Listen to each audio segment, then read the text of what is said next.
जोसा counselling 2026 complete process में बताऊंगा, रजिस्ट्रेशन से लेके रिपोर्टिंग टू कॉलेज तक। तो फर्स्ट स्टेप होता है हमारा रजिस्ट्रेशन। तो पहली बात तो ये जोसा काउंसलिंग कौन कौन पार्टिसिपेट कर सकता है। तो जो भी जेई मेन क्वालिफाई किए हुए हैं वो जोसा काउंसलिंग में पार्टिसिपेट कर सकता है। बस बोर्ड का जो एलिजिबिलिटी क्राइटेरिया होता है 75% और 65% कैटेगरी वाइज, तो वो कंप्लीट होना चाहिए, आप जोसा काउंसलिंग में पार्टिसिपेट कर सकते हो।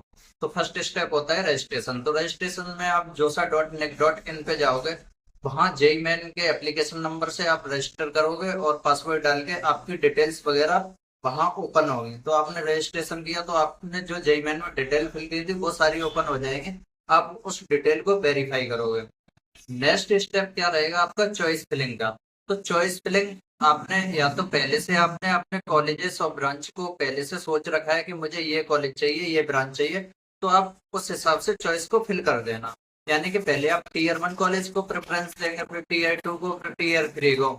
ऐसे ही ब्रांच के लिए आप जो मोस्ट प्रायोरिटी ब्रांच होगी उसको प्रेफर करेंगे, उसके बाद प्रायोरिटी कम होती जाएगी, उस हिसाब से ब्रांच को आप फिलिंग करते जाएंगे। तो चॉइस फिलिंग में आपको सबसे ज्यादा टाइम देना है चॉइस फिलिंग में, क्योंकि सबसे ज्यादा मैटर करता है कि आपने अपने अकॉर्डिंग कौन सी चॉइस आपको चाहिए थी, कौन सा मतलब सीट आपको चाहिए, उस हिसाब से आपने चॉइस फिल किए हैं या नहीं।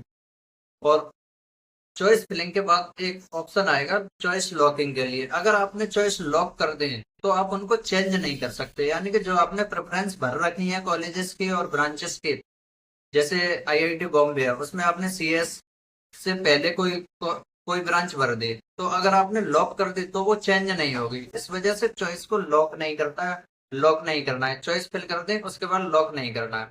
अब आपका आएगा मॉक अलॉटमेंट का। तो मॉक अलॉटमेंट में आपको जो आपने प्रेफरेंस भर रखा है उसमें से कोई एक सीट आपको मिलेगी, यानी कि आपकी प्रेफरेंस पे ये सीट आपको दे दी गई, मतलब किसी कॉलेज में। अगर आपको वो सीट, आपने प्रेफरेंस सही भरी थी तब तो आपके प्रेफरेंस के अकॉर्डिंग आपको सीट ठीक से मिल जाएगी। अगर मान लो बाई मिस्टेक आपकी सीट, आपके प्रेफरेंस टाइम पे कोई गलती हो गई है तो वो गलत सीट आपको मिल जाएगी। इस वजह से आपको लॉक नहीं करना है।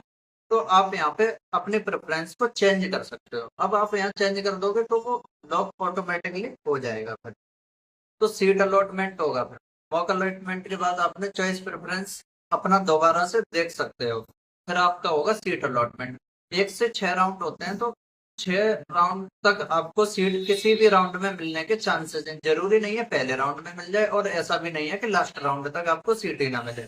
हो सकता है पहले राउंड में ही आपने जो सीट आपको चाहिए वो मिल जाए, तो लास्ट तक आपको सीट मिलने के चांसेस रहते हैं। तो अब आपका सीट अलॉटमेंट हो गया, यानी कि यहाँ से 1 से 6 राउंड तक आपको सीट मिलेगी। अब आपको क्या करना है, सीट एक्सेप्ट करना है। मान लो आपको फर्स्ट राउंड में सीट मिल गई तो आपको सीट एक्सेप्ट करनी ही होगी। अगर आपने सीट एक्सेप्ट नहीं की तो आपको जोसा से शायद सीट एक्सेप्ट करने के लिए आपको फीस पे करना पड़ेगा और डॉक्यूमेंट अपलोड करने पड़ेंगे। तो पहले तो आपको फीस पे करना पड़ेगा। अगर आपने फीस पे नहीं की और सीट एक्सेप्ट नहीं की तो जोसा काउंसलिंग से आप बाहर हो जाओगे, यानी कि अपने आप ही रिजेक्ट कर दिया जाएगा। इस वजह से आपको पहले सीट एक्सेप्ट करनी है, फीस पे करनी है, और उसके बाद आपको डॉक्यूमेंट वेरीफाई करने हैं। तो डॉक्यूमेंट वेरिफिकेशन के लिए आपके पास सारे डॉक्यूमेंट होने चाहिए। तो कोई से भी डॉक्यूमेंट आपको नीड हो सकता है। तो उसके बाद सीट एक्सेप्टेंस जो लेटर होगा, आपने जो सीट एक्सेप्ट की है वो सारे डॉक्यूमेंट आप वेरीफाई करा के आपके पास ऑप्शन आएगा फ्लोट स्लाइड फ्रीज का। अगर आप फ्लोट करते हो, फ्लोट का मतलब है आपने अपने आपको अभी जो सीट मिली है उससे आप सेटिस्फाई नहीं हो और आप किसी भी कॉलेज में कोई भी अच्छी सीट मिलती है तो उस पर जा पाओगे। स्लाइड का मतलब होता है अगर आपको कोई सीट किसी कॉलेज में मिल गई तो आप उसी कॉलेज में कोई बेटर सीट के लिए कोशिश कर रहे हैं कि उसी कॉलेज में कोई बेटर सीट मिल जाए, तो आप सिलेक्ट कर सकते हो। और फ्रीज का मतलब है आपको कोई सीट मिली और आपने उसको फ्रीज कर दिया, यानी कि मुझे यही सीट चाहिए, इस यही कॉलेज चाहिए, तो आपने उसको फ्रीज कर दिया। यानी कि अब आपका सीट फ्रीज होने तक का काम हो गया, यानी कि अब आपको वही सीट मिल गई, अब आपका कोई चेंजेस नहीं होगा। अगर आप फ्रीज नहीं करते हो तो ऑटोमेटिकली लास्ट तक फ्रीज हो ही जाता है, जो सा कि फ्रीज कर दी जाती है सीट को लास्ट राउंड के बाद। उसके बाद रिपोर्टिंग के लिए तो आपको जो भी डॉक्यूमेंट है वो सारे आपको डॉक्यूमेंट कलेक्ट करने पड़ेंगे, और दो दो तीन तीन चार चार कॉपी हर एक डॉक्यूमेंट की चाहिए होती है रिपोर्टिंग के टाइम पे। तो पहले तो ये सारे चॉइस फिलिंग वगैरह, seat allotment, seat acceptance, seat accept कर ली आपने, फीस वगैरह पे कर दी। उसके बाद अगर आप उसके बाद भी आप जो सा में जो सीट मिली है उससे आप सेटिस्फाई नहीं हो, तब होता है आपका सीसैप का राउंड।